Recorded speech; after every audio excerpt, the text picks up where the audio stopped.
Bom dia, meu povo e minha pova do 9º ano da Escola Dinâmica.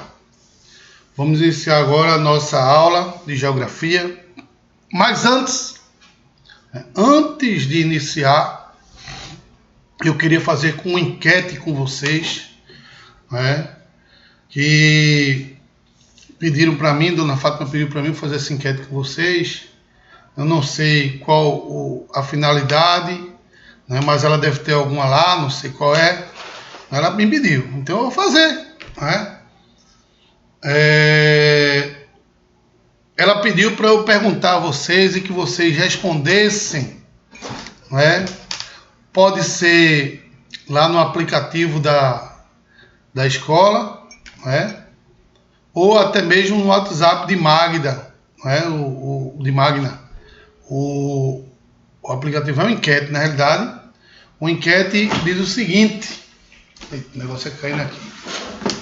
A enquete é o seguinte: qual local, pode ser do mundo, do Brasil, pode ser cidade, país, estado, que você teria um sonho em viajar na sua vida, Aí você responde lá no aplicativo da escola ou no WhatsApp da coordenação de Magna, Essa enquete foi pedida por Dona Fátima, Eu não sei qual é o motivo, mas ela deve saber, Não sei o que é.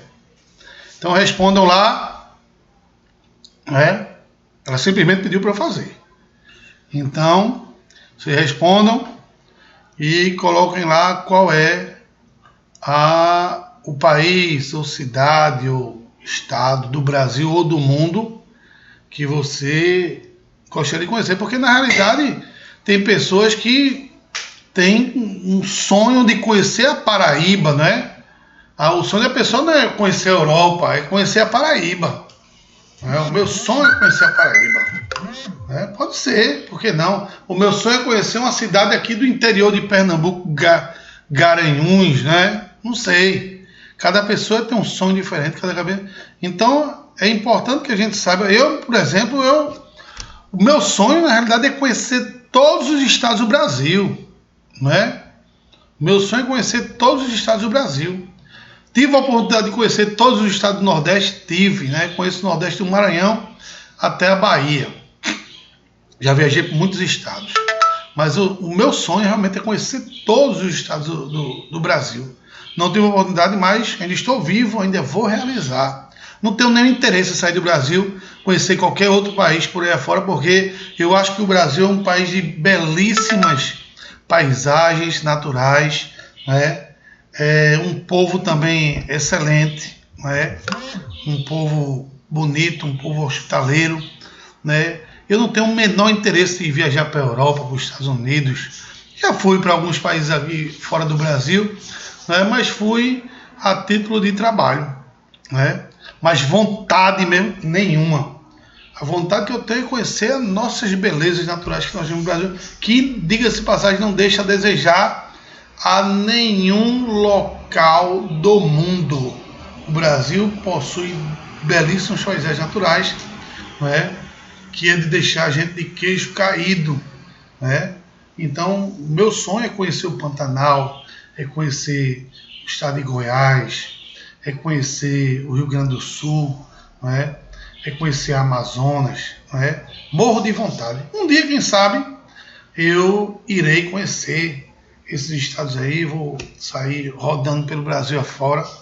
Quem sabe quando eu me aposentar, quando eu tiver um tempo para mim, que hoje em dia eu não tenho mais tempo para nada.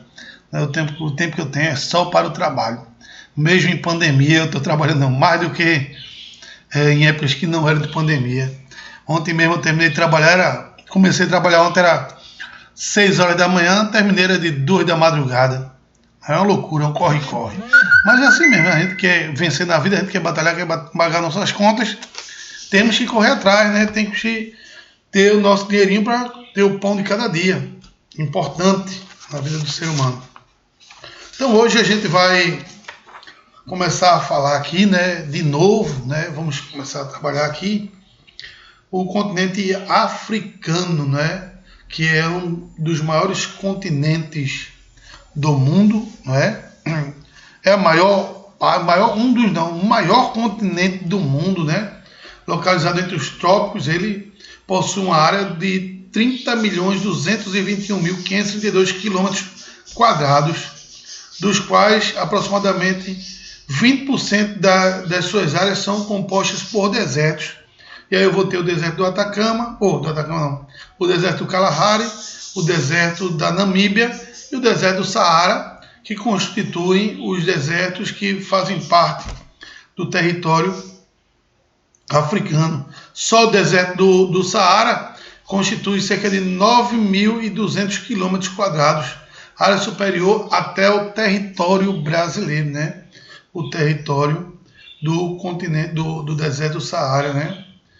E tem o deserto da Namíbia e o deserto do Kalahari, que constitui total de terras áridas da região africana. O Saara constitui uma barreira natural que separa a denominada África Branca, né?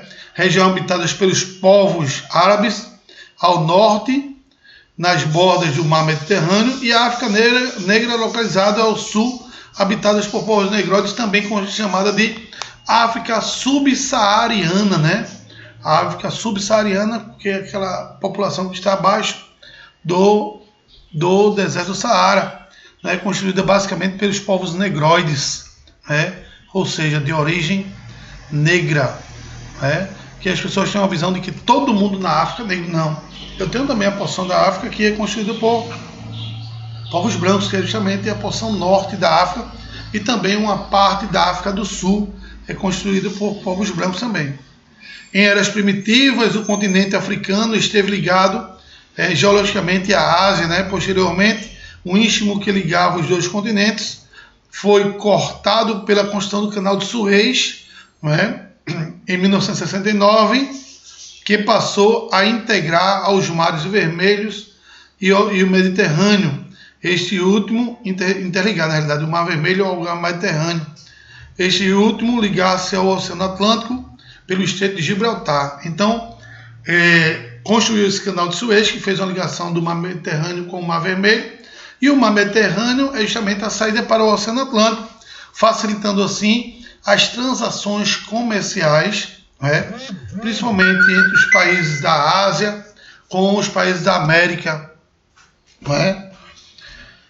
Vamos falar agora da natureza rica e diversificada do continente africano, né?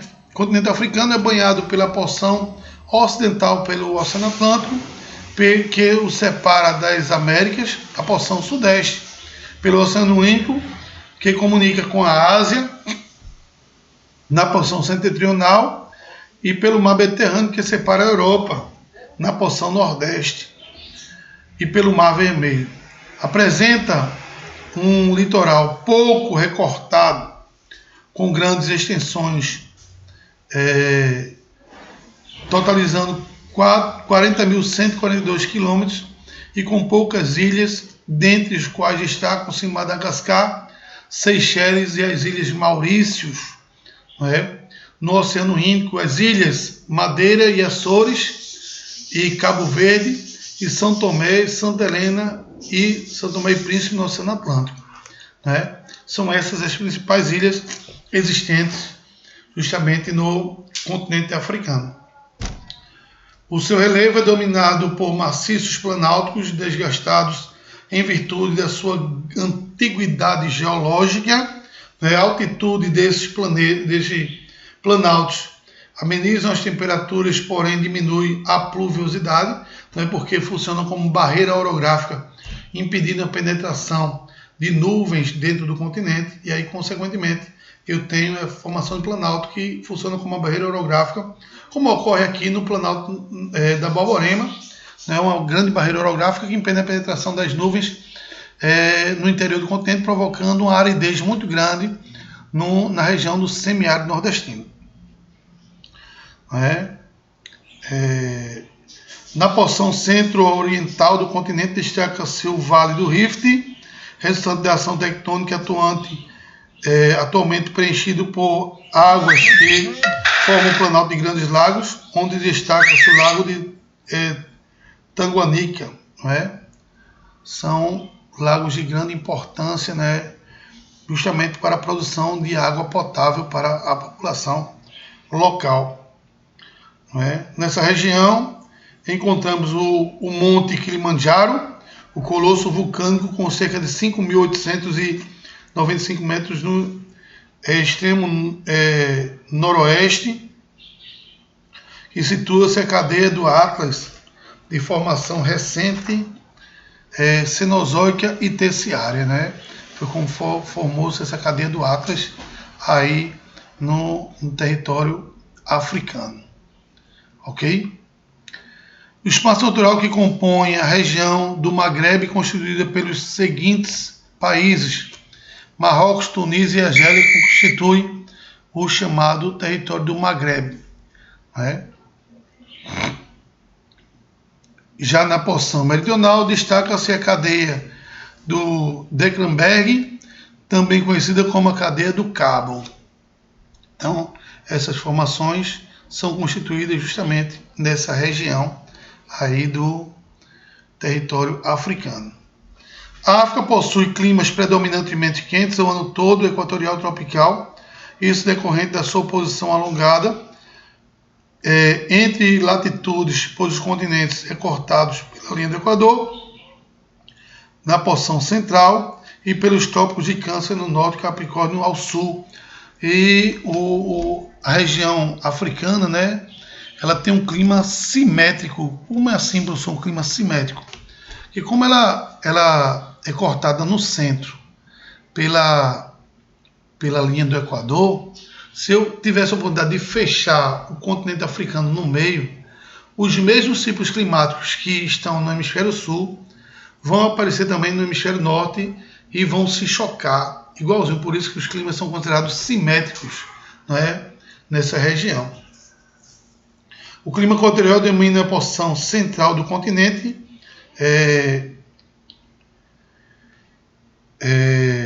repleto de grandes florestas, cujas madeiras têm sido simultaneamente exploradas desde o século XVII pelo colonizador europeu e no presente pelas madeireiras asiáticas, europeias e americanas. Na região norte e sul, o clima é tropical com chuvas de verão e temperaturas amenas nas regiões de altitudes elevadas. E aí eu tenho essas formações de climas ocorrentes na região do continente africano, não é?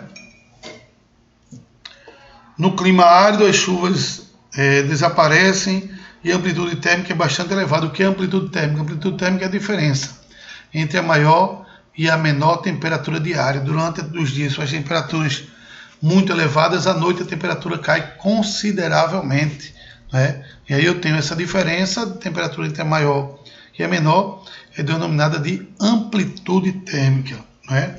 Pode ocorrer uma oscilação de temperatura entre 50 graus durante o dia e 0 graus à noite, devido à ausência da maritimidade, que é a função que o oceano tem de regular a temperatura do continente, principalmente nas áreas desérticas do continente. O que mais caracteriza as condições climáticas africanas são os grandes desertos. A cobertura vegetal nessa região é composta de tufos de capins e de plantas espinhentas da família das xerófilas, como as cactáceas, né? No entanto, essa forma isolada apresenta no meio do deserto os oásis, lugares férteis em que se desenvolvem tanto a pecuária como a agricultura.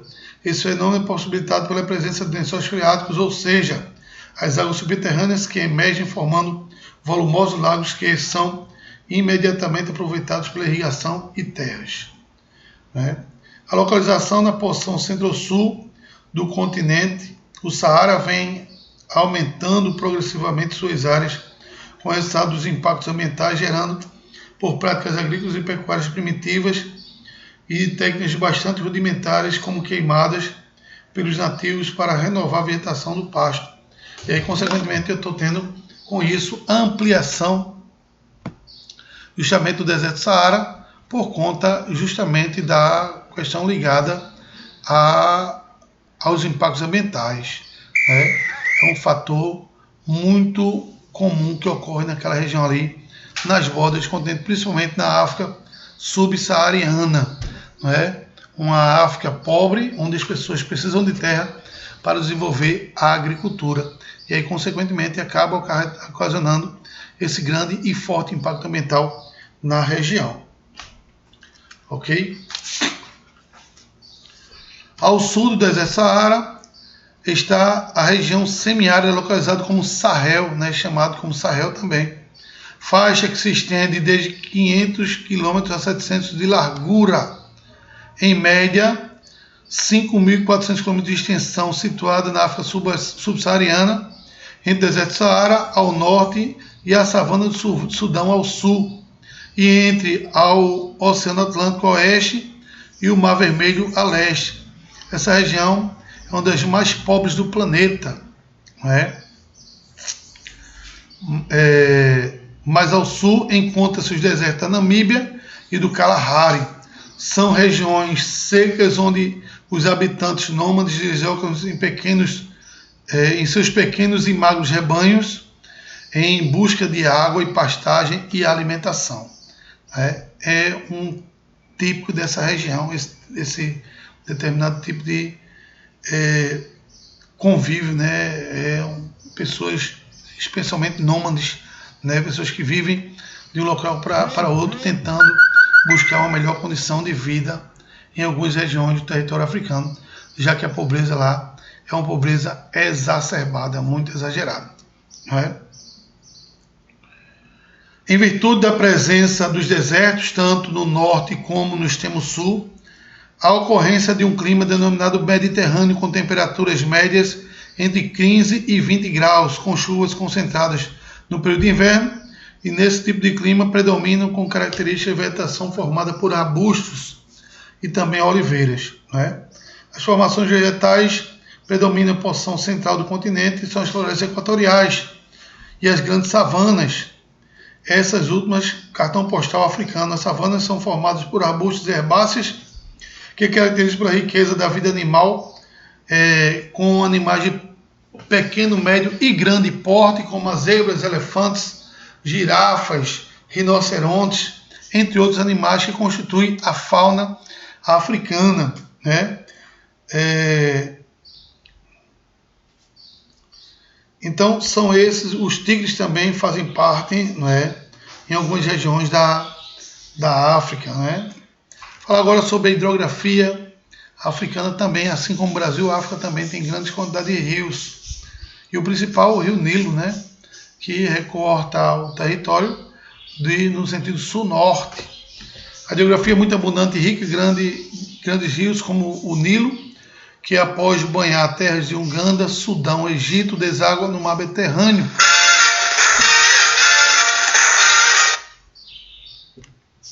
Fala, Chico.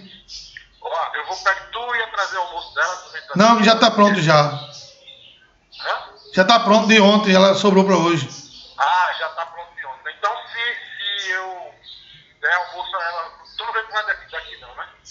Hoje não, hoje eu vou levar para fisioterapia, pô. Hã? Hoje eu vou levar para fisioterapia ela. Ah, beleza. Então tá bom, vou logo resolver isso pra quando tu chegar, pra tu levar pra fisioterapia. Beleza. Vai embora. Tá bom, vai. Desculpa aí, foi meu irmão que ligou aqui para resolver o problema aqui da minha mãe. Então, no território egípcio, o Nilo alimenta uma das maiores hidrelétricas do mundo, a Assuan Alta, construída nos anos de 1960 por técnicos do capital russo, né, que foram para lá, e a Rússia acabou construindo essa grande usina hidrelétrica que favoreceu, de certa forma, a população africana, que sofria muito com a falta d'água e também de energia. O rio atravessa um grande deserto do Saara, abastecendo historicamente a população local na produção de alimentos, pesca e piscicultura e irrigação. Por isso a grande importância desse rio Nilo no território africano, né, que consequentemente ajuda de forma considerada a população dessa região. E aí isso faz com que esse rio ele tenha essa grande importância. Não só o rio Nilo, como outros também rios que constitui a bacia da África, né? Eu tenho o rio Níger, né? O rio Guiné, o rio Congo, né? O rio Congo, inclusive, estão se construindo a maior usina hidrelétrica do mundo no rio Congo, que está para ser inaugurada até o final do ano que vem, né? Que vai fornecer energia para boa parte do território africano, principalmente o território africano subsaariano, né? É uma usina hidrelétrica sendo construída lá. Outro grande rio é o Níger, que nasce em Guiné, atravessa Mali, Níger e Nigéria, desaguando no Atlântico, próximo à foz do território nigeriano, extrai esse petróleo. O rio Congo forma mais uma das maiores bacias hidrográficas do regime equatorial da África. Drena principalmente terras do Zaire, ex-Congo. O rio Zimbábue nasce proximamente ao Oceano Atlântico, banhando Angola, Zâmbia, Zimbábue e Moçambique. Merece destaque ainda o rio Orange, na África do Sul, que é de importância para a produção de água potável para o consumo humano naquela região africana. Ok? Então, gente, eu vou dar uma pausa aqui, daqui a pouco a gente retoma com a nossa segunda aula. Um abraço a todos, que Deus abençoe e já já a gente retoma.